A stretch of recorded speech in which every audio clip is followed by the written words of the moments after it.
Magandang araw! Ang video na ito ay hinati sa 3 parts. Siguraduhin panoodin lahat ng parts nito para mas marami kang matutunan at ma-review. At mas malaki ang tsansa mong pumasa sa exam. Ilalagay ko ang link ng ibang parts nito sa description at sa dulo ng video na ito. Okay, let's go!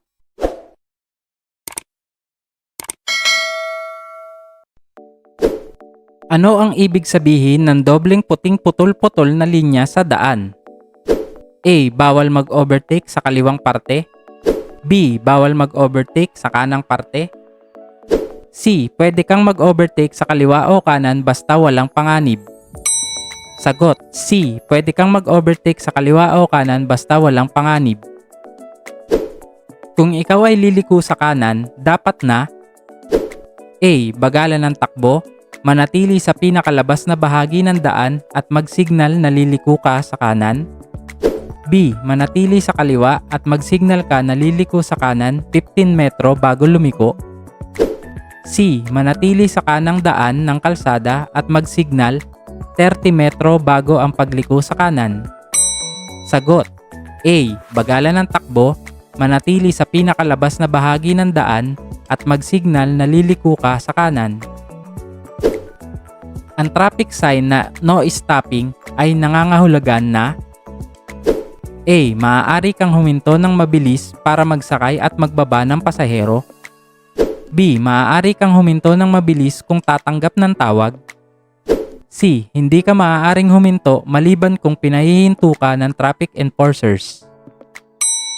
Sagot. C. Hindi ka maaaring huminto maliban kung pinahihinto ka ng traffic enforcers.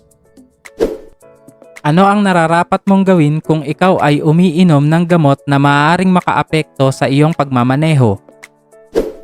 A. Humingi ng payo sa iyong doktor bago magmaneho. B. Huwag magmaneho sa gabi. C. Huwag magmaneho sa araw. Sagot. A. Humingi ng payo sa iyong doktor bago magmaneho. Kung walang linya ang kalsada, dapat kang magmaneho sa A. Sa gitna ng kalsada. B. Kahit saang parte ng kalsada. C. Sa kanang bahagi ng kalsada. Sagot. C. Sa kanang bahagi ng kalsada. Ano ang dapat mong gawin kapag pinapatakbo ka ng traffic enforcer kahit nakapula ang traffic light? A. Huwag mong sundin kasi huhulihin ka. B. Sundin ang traffic enforcers. C. Hintaying magberde ang ilaw trapiko. Sagot. B. Sundin ang traffic enforcer. Ano ang maximum na parusa para sa paulit-ulit na paglabag sa RA 10666 o Children's Safety on Motorcycle Act? A. Pagkabilanggo ng 6 na taon. B. Multang 50,000 pesos. C. Pagbawi sa driver's license. Sagot. C. Pagbawi sa driver's license. Ang bilis ng takbo ng sasakyan ay nakadepende sa A. Pagiging roadworthy ng sasakyang minamaneho. B. Depende sa kakayahan ng driver. C. Lahat ng nabanggit. Sagot. C. Lahat ng nabanggit. Ang mga signal sa pagliko ay dapat gamitin A. Bago umalis sa intersection. B. Habang patungo sa intersection. C. Bago lumiko sa intersection. Sagot. C. Bago lumiko sa intersection. Ano ang ibig sabihin ng paunang babala sa pagtawid sa riles? A. Upang bigyan abiso ang bilis ng motorista. B. Para balaan ang motorista na hindi sila pwedeng pumarada kahit kailan. C. Para balaan ang motorista na may level ng pagtawid sa riles sa unahan. Sagot. C. Para balaan ang motorista na may level ng pagtawid sa riles sa unahan. Kapag nakaengkwentro ka sa daan ng sasakyang pang-emergency tulad ng ambulansya o fire truck na sumiserena, ano ang dapat mong gawin? A. Huwag mo silang pansinin at magmaneho lamang. B. Harangan ang kanilang daanan. C. Magbigay daan sa pamamagitan ng paggilid sa kanan o kaliwa. Sagot, C. Magbigay daan sa pamamagitan ng paggilid sa kanan o sa kaliwa. Ang paglipat ng linya sa isang sangandaan ay A. Napakaligtas, B. Ligtas, C. Hindi ligtas. Sagot, C. Hindi ligtas. Ang bilis ng pagmamaneho mo sa gabi ay dapat nakadepende sa A. Pisikal at mental na kondisyon at husay ng driver, B. Kakayahan ng sasakyan at lagay ng panahon, C. Lahat ng sagot ay tama. Sagot, C. Lahat ng sagot ay tama. Bakit hindi dapat gumamit ng mobile phone habang nagmamaneho?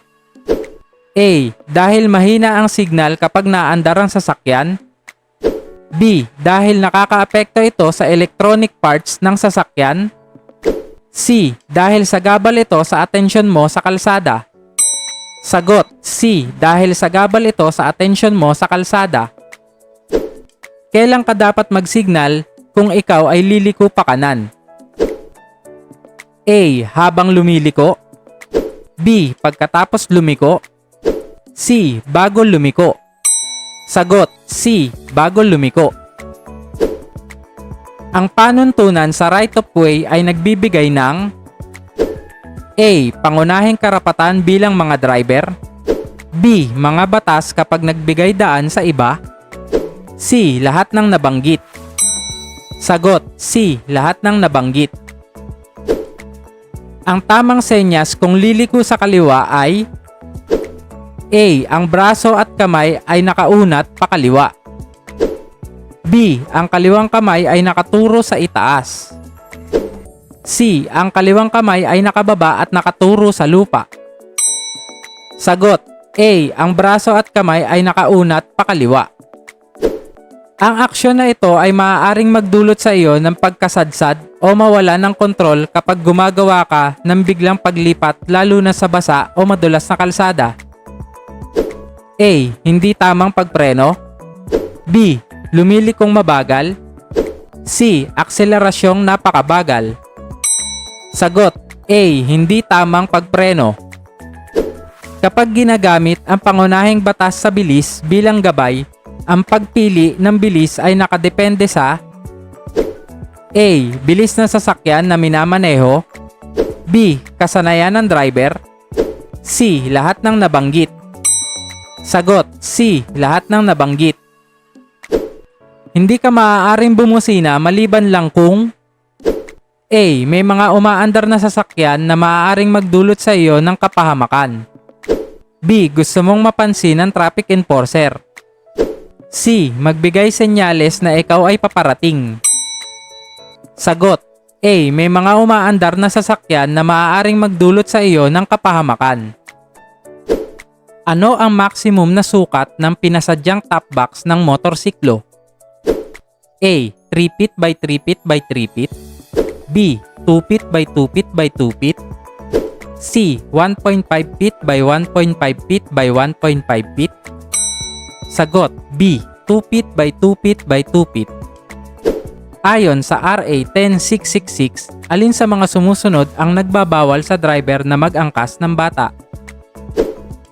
A. Kung ang itinakdang bilis ay higit sa 40 km per oras, B. Kung ang itinakdang bilis ay higit sa 50 km per oras, C. Kung ang itinakdang bilis ay higit sa 60 km per oras.